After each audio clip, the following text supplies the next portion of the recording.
ወንድሜ እህቴ እነሆ አሁንም ሌላ እድል ተሰጠን።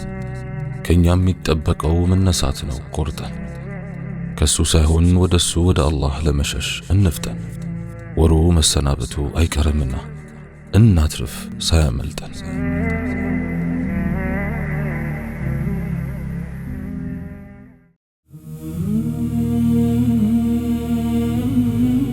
ብስሚላህ اللهم لك الحمد كما ينبغي لجلال وجهك وعظيم سلطانك، والصلاة والسلام على حبيبنا رسول الله وعلى آله وصحبه ومواله. السلام عليكم ورحمة الله وبركاته. ربي اشرح لي صدري ويسر لي أمري واحلل عقدة من لساني يفقه قولي. زاري بالله فقاد يا السكران ابن عمرو رضي الله عنه تاريك النال عمر ابن الخطاب رضي الله عنه ወደ ጀሚል ኢብኑ ማዕመር ጆሮ ጠጋ ብለው የቀድሞ ሃይማኖታቸውን መካዳቸውንና ኢስላምን መቀበላቸውን እንዲህ በማለት አንሸኳሸኩ። ሃይማኖቴን ክጃለሁ። እውነት? አዎ አድርጌዋለሁ። ጀሚል እንዲህ በማለት ጮኸ፣ ሰዎች ሆይ ኢብኑል ኸጣብ ሃይማኖቱን ክዷል። ዑመርም ረዲየላሁ ዐንሁ ጮኹ፣ አይደለም ኢስላምን ነው የተቀበልኩት፣ ከአላህ ሌላ የሚያመልኩት ጌታ እንደሌለና ሙሐመድም መልእክተኛ መሆናቸውን እመሰክራለሁ። ከዚያ ቅጽበት በኋላ የቁረይሽ ከሃዲያን ዑመርን ረዲየላሁ ዐንሁ ከበው ሊደበድቧቸው ይታገሏቸው ጀመር። ድካም እስኪያዝላቸው ድረስ ራሳቸውን ሲከላከሉ ቢቆዩ በመጨረሻ በመረታታቸው መሬት ላይ ቁጭ በማለት እንዲደበድቧቸው ራሳቸውን አመቻቹ። የፈለጋችሁትን ማድረግ ትችላላችሁ፣ ቁጥራችን 300 ቢሆን ኖሮ ወይ እናንተ ወይ እኛ ካዕባን እንቆጣጠር ነበር። ይህ ሁሉ ሲሆን አሰክራን ኢብኑ ዐምር አንድም እንቅስቃሴ ሳያደርግ የዑመርን ሁኔታ ያስተውል ነበር። እጅግ የተደነቀው በዑመር ጀግንነት አይደለም። ዑመር መጀመሪያም ጀግና እንደነበሩ ያውቃል። ይልቁንስ በውስጣቸው በተፈጠረው አዲስ ለውጥ ነው። ዑመር ረዲየላሁ ዐንሁ መልእክተኛውን ሰለዋቱ ረቢ ወሰላሙሁ ዐለይህ ገድለው ለማረፍ እየገሰገሱ ነበር። በእናታቸው በኩል አጎታቸው የነበረው አቡ አልሐከም ኢብኑ ሂሻም ወይም አቡ ጀህል ይህን ጀብዱ ከፈጸሙ 100 ቀያይና ጠቋቁር ሴት ግመሎችን 1000 ወቄት ብር ብዛት ያለው ሚስክና አልባሳት ሊሰጣቸው ቃል ገብቶላቸዋል። ዑመርም እንዲህ ብለው ነበር፣ ይህን መፈጸም የሚችል ብቸኛው ሰው እኔ ነኝ። ስለዚህም ታላቁን ተልእኮ ለመፈጸም ለአጎታቸው ቃል ኪዳን ገቡለት።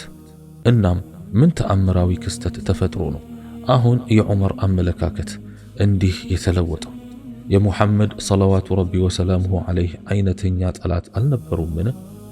አሰክራን ኢብኑ ዐምር የሙሐመድን ዐለይሂ ሰላቱ ወሰላም ሕይወት በርግጥ ሲያስተነትን ፈጽሞ ውሸት የሚባል ነገር ተናግረው የማያውቁና በመካ ታማኙ እየተባሉ እንደሚጠሩ አሰበ።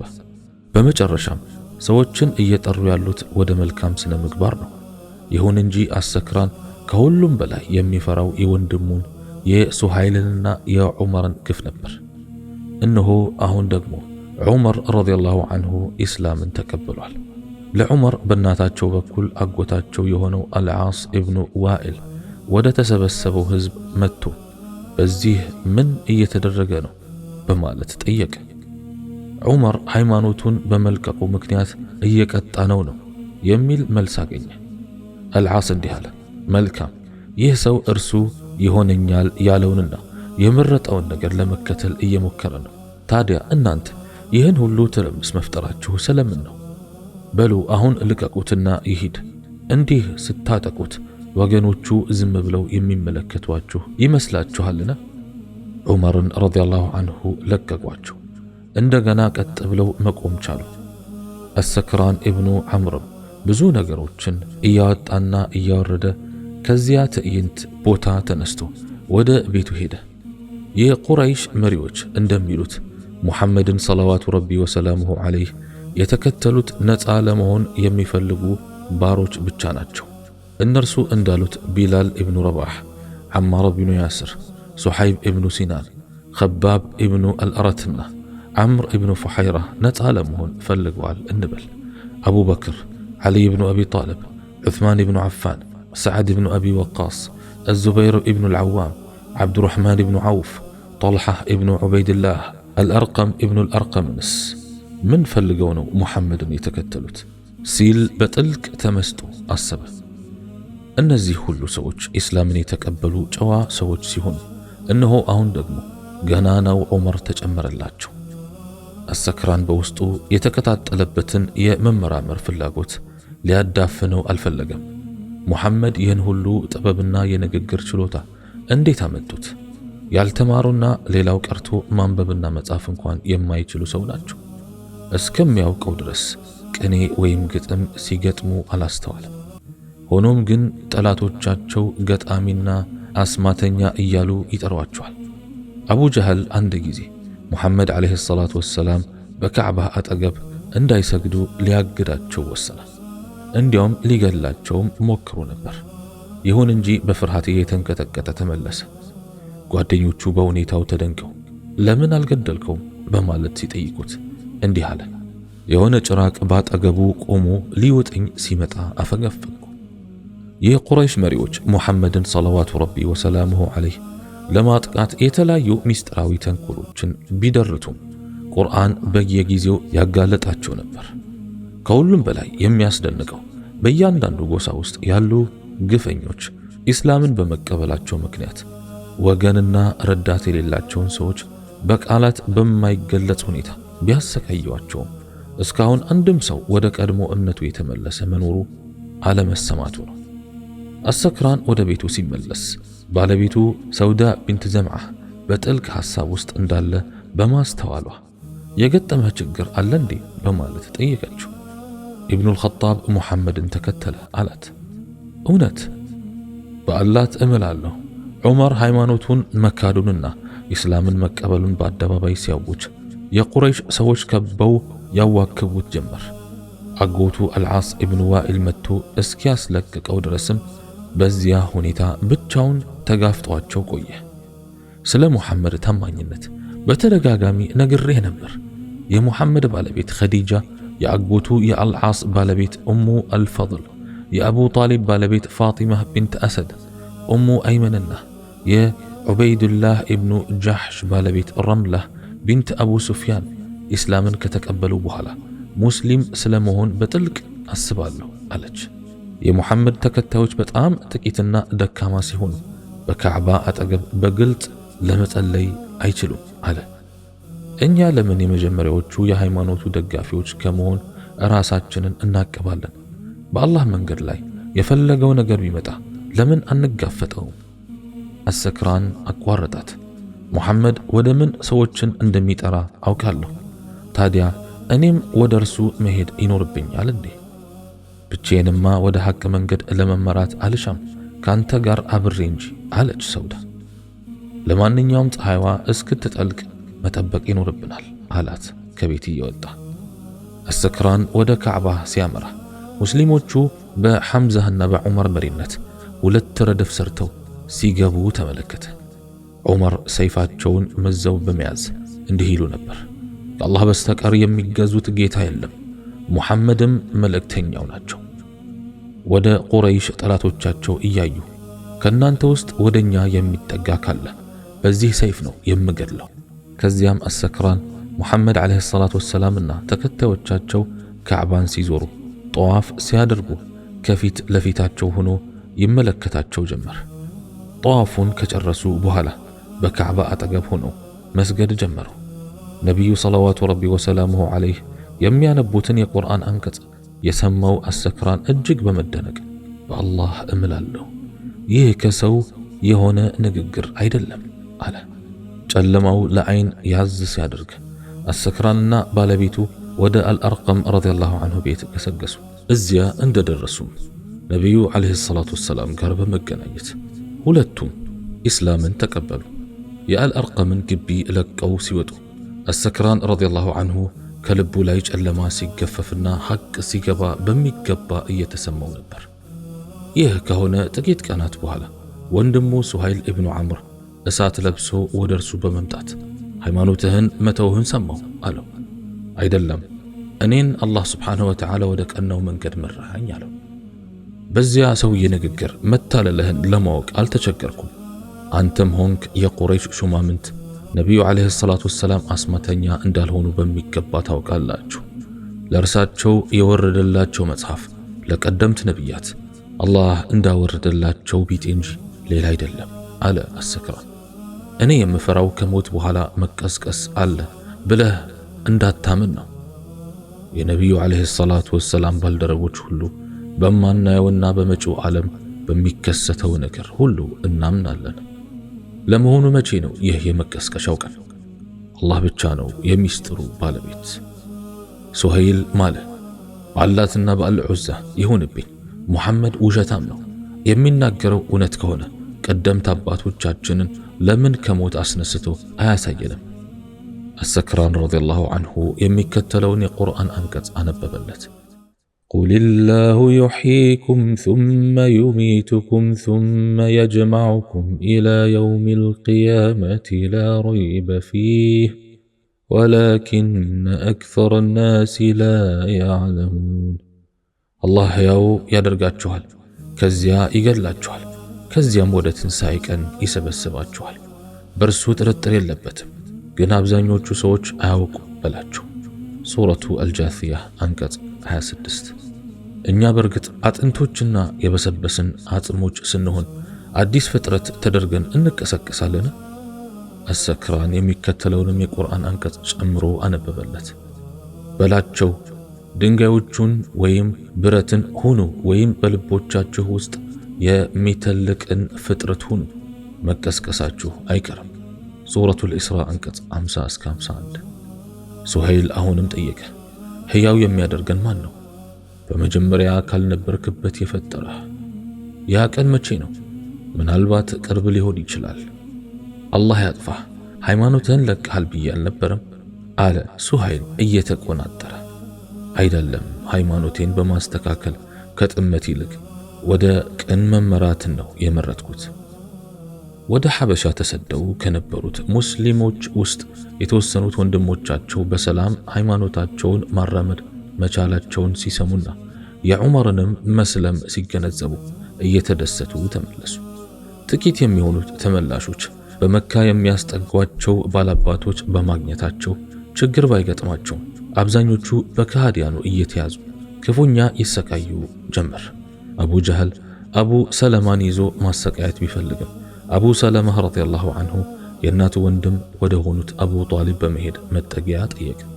አቡ ጀህል የበኑ መኽዙም ግብረአበሮቹን ይዞ ወደ አቡ ጣሊብ በመምጣት እንዲህ አለ፣ የወንድምህን ልጅ ወይም ሙሐመድን ከጥቃት ተከላከልክ፣ የእኛን ዘመድ አቡ ሰለማን ለምን አትሰጠንም?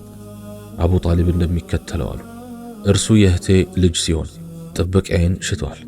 የእህቴን ልጅ ጥበቃ ላደርግለት ካልቻልኩ የወንድሜን ልጅም ሙሐመድን ጥበቃ ላደርግለት አልችልም ማለት ነው። አቡ ለሃብ በዚህ ውይይት ላይ ተገኝቶ ስለነበር በንዴት እንዲህ አለ፣ የቁረይሽ ሰዎች አሁንስ በዛ።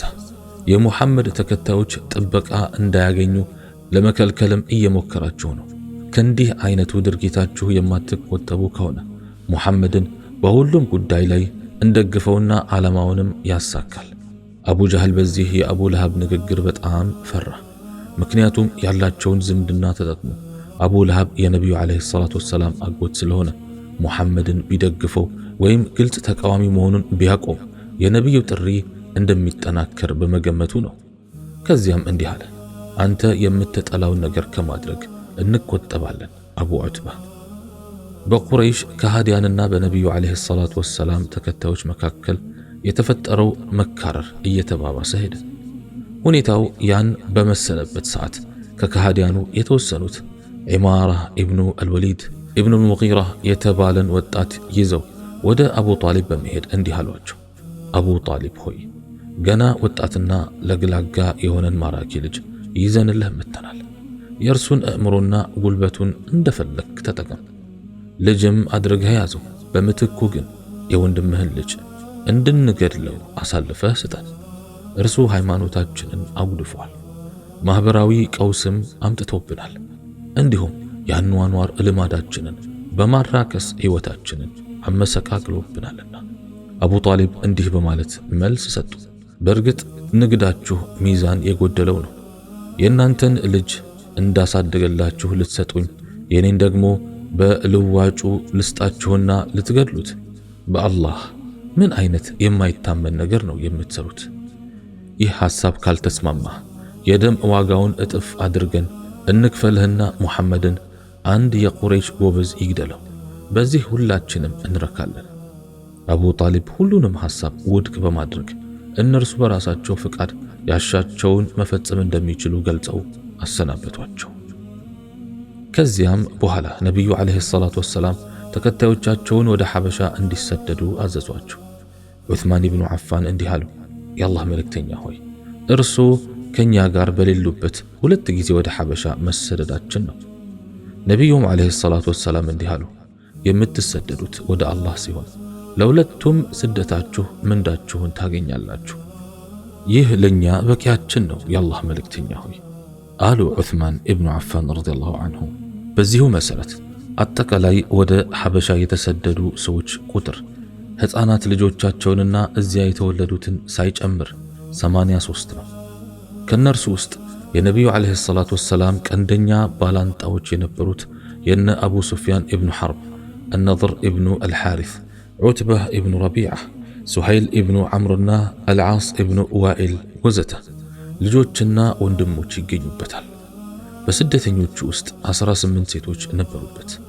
እነዚህ ሰዎች ንብረቶቻቸውን፣ ቤቶቻቸውንና ከሁሉም በላይ የሚወዷትን ሀገራቸውን ትተው ለሃይማኖታቸው ሲሉ ነበር የተሰደዱት። የሐበሻው ንጉሥ ስደተኞቹን በጨዋነት ተቀብሎ በማስተናገድ በታሪክ ገጽ ላይ ስሙን በደማቅ ቀለም አስጽፏል። ይህ በእንዲህ እያለ የመካ ከሃዲያን ሙስሊሞቹ በሐበሻ ምድር በሰላም የመኖራቸው ነገር ከነክናቸው። እናም ንጉሡን አባብለው ስደተኞቹን የሚመልሱ ልዑካንን ከእጅ መንሻ ጋር ላኳቸው። ንጉሡ እንዲህ አለ፣ ሰዎቹ የት ነው ያሉት? በግዛቱ ውስጥ ነው አሉ እነ ዐምር። የንጉሡ አማካሪዎችና የቤተ ክህነት ሰዎች እንዲህ አሉ፣ እነዚህን ሰዎች የበለጠ የሚያውቋቸው የሀገራቸው ሰዎች ናቸው። ስለሆነም ወደ ሀገራቸው ይመልሷቸው ዘንድ አሳልፎ ይስጧቸው። አይሆንም፣ በአላህ እምላለሁ ስለ ሃይማኖታቸውና ስለ መጡበት ምክንያት ሳላጣራ አሳልፌ አልሰጣቸውም አለ ንጉሥ አነጃሺ። ከዚያም ስደተኞቹ እንዲቀርቡ ላከባቸው። ለንጉሡ ምን ልትነግሩት አሰባችሁ? አለ ሙስዓብ ኢብኑ ዑመይር፣ አሰክራን ኢብኑ ዐምር፣ አዙበይር ኢብኑ አልዓዋም ረዲየላሁ ዐንሁማና ዓብዱራሕማን ኢብኑ ዐውፍ ረዲየላሁ ዐንሁ እንዲህ አሉ፣ ውጤቱ ምንም ይሁን ምን የምንናገረው የምናውቀውንና ነቢዩ ዓለይሂ ሰላቱ ወሰላም እንድንናገር ያዘዙንን ብቻ ነው። ዛሬ ንጉሡን እኔ አነጋግረዋለሁ አለ ጃዕፈር ረዲየላሁ ዐንሁ። ዓብዱራሕማን ኢብኑ ዐውፍና አልሚቅዳድ ኢብኑ ዐምር ረዲየላሁ ዐንሁማ የሚከተለውን የቁርአን አንቀጽ ያነቡ ነበር። ቁል ለን ዩሲበና ኢላ ማ ከተበ አላሁ ለና ሁወ መውላና ወዐላ አላሂ ፈልየተወከሊል ሙእሚኑን። አላህ ለኛ የጻፈልን ጥቅም እንጂ ሌላ አይነካንም። እርሱ ረዳታችን ነው፣ በአላህ ላይም ምእመናን ይመኩ በላቸው። ሱረቱ ተውባ አንቀጽ 51።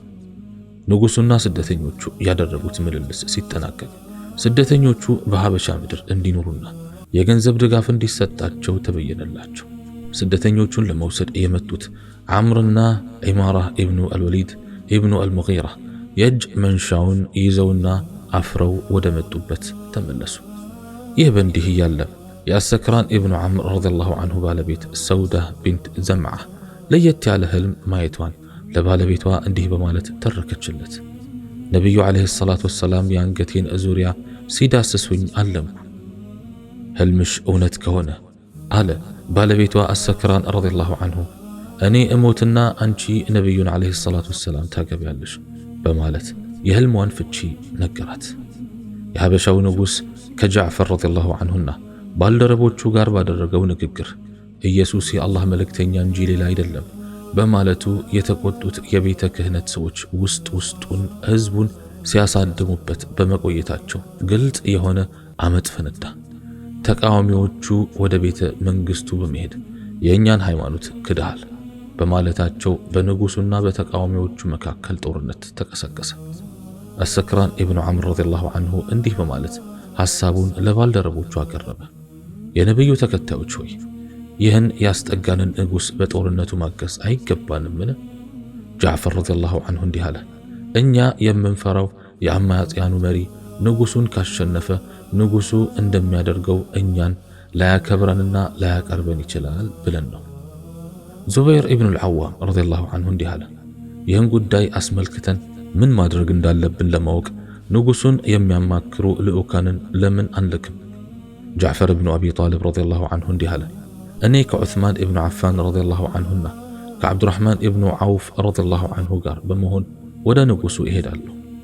ጃዕፈር ይህን ተናግሮ ሳይጨርስ የንጉሱ ተወካይ ወደ እነርሱ ከመጣ በኋላ እንዲህ አለ፣ የነቢዩ ባልደረቦች ንጉሱ መርከብ ያዘጋጁ ሲሆን እናንተም በዚያ መርከብ ሆናችሁ እንድትጠባበቁና እርሳቸው ድል ካደረጉ እዚያው ላይ እንድትቆዩ፣ ከተሸነፉ ግን ወደ ፈለጋችሁት ቦታ እንድትሄዱ እንድነግራችሁ ልከውኛል። በዚሁ መሰረት ሁለቱ ኃይሎች ሲዋጉ የነቢዩ ዓለይሂ ሰላቱ ወሰላም ባልደረቦች በመርከብ ውስጥ ሆነው ይጠባበቁ ነበር። በዚያ ሆነው ልባቸው በጣም እየተጨነቀ ንጉሱ ድል ያደርጉ ዘንድ አላህን ይለምኑ ነበር። ጦርነቱ እየተፋፋመ ሲመጣ ጃዕፈር ረዲየላሁ ዐንሁ አዙበይር ኢብኑ አልዓዋምን፣ አሰክራን ኢብኑ ዐምርንና ዓብዱራሕማን ኢብኑ ዐውፍን ውጊያው በምን ደረጃ ላይ እንዳለ አይተው እንዲነግሩት ላካቸው። እነርሱም በጣም የተደሰቱ ሆነው በመመለስ እንዲህ አሉ፣ የምስራች ንጉሱ ጠላቶቹን ድባቅ መጥቷቸዋል። ስደተኞቹ ከዚያ በኋላ እንደተለመደው በሰላም ሃይማኖታቸውን እያራመዱ እስከፈለጉ ጊዜ ድረስ መቀመጥ ቻሉ። በሐበሻ ሀገር ከነበሩ ስደተኞች የተወሰኑት ባህሩን እያቋረጡ ወደ የመንና ነጅራን በመሄድ የንግድ ሥራን ያካሂዱ ነበር። እዚያ በሚሄዱበት ጊዜም ከቁረይሽ ሰዎች የተወሰኑትን በማግኘት በነቢዩ ዓለይሂ ሰላቱ ወሰላምና መካ በሚገኙ ባልደረቦቻቸው ላይ ምን እንደተከሰተ ወሬዎችን ያጠያይቁ ነበር። አንድ ዕለት ዓብዱራሕማን ኢብኑ ዐውፍ ረዲየላሁ ዐንሁ ከየመን ሲመለስ አሰክራን ኢብኑ ዐምርን ረዲየላሁ ዐንሁ አግኝቶት ምን አዲስ ዜና እንዳለ አሰክራን ሲጠይቀው በበኑ ሐሽምና በበኑ ሙጠሊብ ላይ የመካ ሰዎች ስላደረጉት ማዕቀብ አጫወተው። በመጨረሻም በተወሰኑ ተሰሚነት ያላቸው ሰዎች ጥረት ማዕቀቡ ሊነሳ እንደቻለም ገለጸለት። ዓብዱራሕማን በመቀጠል እንዲህ አለ፣ 20 የሚሆኑና ስለ ነቢዩ ዓለይሂ ሰላቱ ወሰላም ዝና የሰሙ የነጅራን ክርስቲያኖች ወደ እርሳቸው ሄደው ኢስላምን ካስተማሯቸው በኋላ ተቀበሉት። በእርግጥ የተመሩ ሰዎች ናቸው። አጡፈይል ኢብኑ ዐምርም ኢስላምን ተቀበለ። አጡፈይል ኢብኑ ዐምር አደውሲ ባለቅኔው፣ አዎ ልክ ነህ ባለቅኔው አለ ዓብዱራሕማን ኢብኑ ዐውፍ። አሰክራንና ባለቤቱ አንድ ላይ ሲቀመጡ እያነሳሱ መተካከዝ ልምዳቸው ነበር። ነቢዩን ዓለይሂ ሰላቱ ወሰላም፣ አቡበክርን፣ ዑመርን፣ ዓልይን ወዘተ ለማየት ጓጉቶ ነበር። አንድ ዕለትም እንደተለመደው ሲጨዋወቱ ቆይተው እንደተኙ አሰክራን በህልሙ ራሱን መካ ውስጥ ሆኖ አየ። ከእንቅልፉ ሲነቃ ህመምና ትኩሳት ያጣድፈው ነበር። በዚያ ሁኔታ ላይ እያለ ወደ መካ ለመመለስ መወሰኑን ለባለቤቱ ነገራት። ሰውዳ ቢንት ዘምዓ ረዲየላሁ ዐንሃ እስኪሻለህና በሚገባ እስክታገግም ድረስ አትቆይምን አለችው። አይሆንም፣ ወደ መካ ለመመለስ አንድ ጊዜ ወስኛለሁ አለ። በዚያው ሰሙን በጀልባ ተሳፍሮ ከባለቤቱ ጋር ወደ መካ ተጓዙ። ነቢዩ ዓለይሂ ሰላቱ ወሰላም ወደ መካ እየመጣ መሆኑን ሲሰሙ ከባልደረቦቻቸው ጋር በመሆን ሊቀበሉት ወጡ። የቁረይሽ ሹማምንት አቡ ጀህል ኢብኑ ሂሻም፣ አልነድር ኢብኑ አልሓሪትና ዑቅባህ ኢብኑ አቢ ሙዓይጥ የአሰክራንን መመለስና መታመሙን ሲሰሙ እንዲህ አሉ። ሙሐመድ ባልደረቦቹን ወደ ሐበሻ አገር እንዲሰደዱ በማድረግ ሲያፌዝባቸው እነርሱም ተሞኙለት። የዓባስ ኢብኑ ዓብዱልሙጠሊብ ባለቤት ኡሙል ፈድል ወደ ሰውዳህ ቢንት ዘምዓ ረዲየላሁ ዐንሃ በመሄድ እንዲህ አለች፣ አላህ ለእምነታቸው ብለው ስለተሰደዱ ሰዎች ያዘጋጀላቸውን ምንዳ በቁርአን ተናግረዋል። ይህንን ንግግር በጉጉት የሰማው አሰክራን አላህ ምን አለ በማለት ጠየቃቸው። ኡሙል ፈድል የሚከተለውን የቁርአን አንቀጽ አነበቡ። ወለዚነ ሃጀሩ ፊላሂ ሚን ባዕድ ማ ዙሊሙ ለኑበዊአነሁም ፊዱንያ ሐሰነ ወለአጅሩል አኺረቲ አክበር ለው ካኑ ያዕለሙን። الذين صبروا وعلى ربهم يتوكلون እነዚያም ከተበደሉ በኋላ በአላህ መንገድ ላይ የተሰደዱት በቅርቢቱ ዓለም መልካሚቱን አገር መዲናን በርግጥ እናሰፍራቸዋለን። የመጨረሻይቱም ዓለም ምንዳ ታላቅ ነው። ከሃዲዎች ቢያውቁ ኖሮ በተከተሏቸው ነበር። ሱረቱ ነሕል አንቀጽ 41 እና 42። አሰክራን የቁርአኑን አንቀጽ እንደሰማ እንባው ከዓይኖቹ እየፈሰሰ አላሁ አክበር አላሁ አክበር አለ። ኡሙል ፈድል ረዲየላሁ ዐንሃ እንዲህ አሉ። አላህ አቡ ጀህልን አነድር ኢብኑ አልሓሪትንና ዑቅባ ኢብኑ አቡ ሙዓይጥን አዋረዳቸው። ምን ነው ከእናንተ ጋር በሐበሻ አገር በስደት በቆየሁ ኖሮ። በቀጣዩ ማለዳ ሰውዳ ረዲየላሁ ዐንሃ እንዲህ አለች። በህልሜ መሬት ላይ ተጋድሜ እያለሁ ጨረቃ በላይ ላይ ስትወጣብኝ አየሁ። አሰክራን አሁን እሞታለሁ አለ። እንዳለውም በዚያው ቀን ሞተ። ሰውዳ ቢንት ዘምዓህም ረዲየላሁ ዐንሃ ነቢዩን ዓለይሂ ሰላቱ ወሰላም አገባች። አላህ ስብሓንሁ ወተዓላ መልካም ሥራቸውን ይውደድላቸው። እኔም በተናገርኩት እናንተን በሰማችሁት የምንጠቀም ያድርገን። سبحانك اللهم وبحمدك أشهد أن لا إله إلا أنت أستغفرك وأتوب إليك وآخر دعوانا أن الحمد لله رب العالمين والسلام عليكم ورحمة الله وبركاته.